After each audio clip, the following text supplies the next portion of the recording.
Jones. Stephen Woolfe says UKIP is in a death spiral and there's something rotten at the heart of the party. Is he right? He's completely wrong.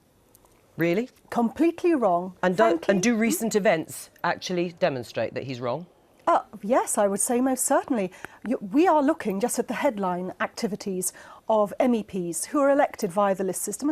As Bill rightly says, they are elected through the list system, which is a means whereby you simply vote under the party banner. You do not vote for the individual. Meanwhile, whilst we have all this hullabaloo, Hartlepool, we've just won a councillor, 49%. Ashford, we've won another councillor, 42%. We have 17 councillors in Thanet.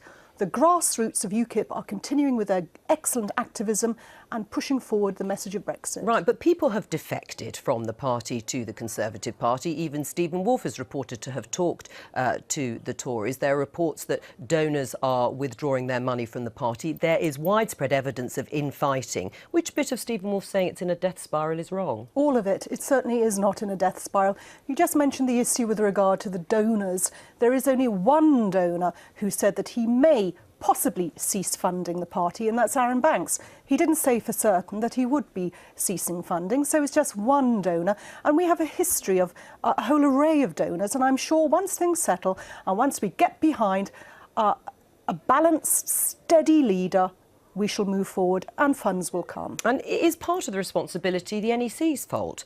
You're a member of the ruling body. It's the same NEC that arbitrarily stopped candidates from standing last time, fought to allow the divisive Neil Hamilton in the party. I mean, if there is infighting in UKIP, some of it is down to you. No, it's not at all. I have to say that the processes by which Stephen Woolfe's leadership application were processed by the NEC were entirely above board and appropriate. Let us not forget that he had not revealed a criminal conviction when he entered into the Police and Crime Commissioners' elections. He had not revealed that to us.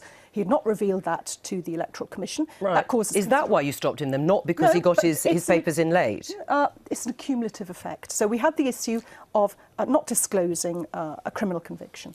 Then we have the issue of the late paperwork. Then we have the issue of the somewhat tired and emotional incident on his birthday when he was 49. Of course, that happened between him and Mike Hookham, and we will probably never find out what really happened. It sounds personal.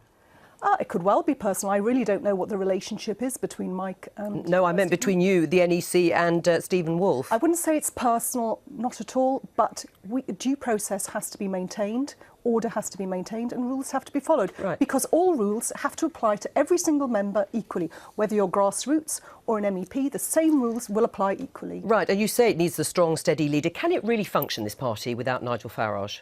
Of course it can. It functioned before without Nigel Farage. It will function again. Well, except, of course, there are some in the party that say it's not functioning at the moment. I know he is there as interim leader.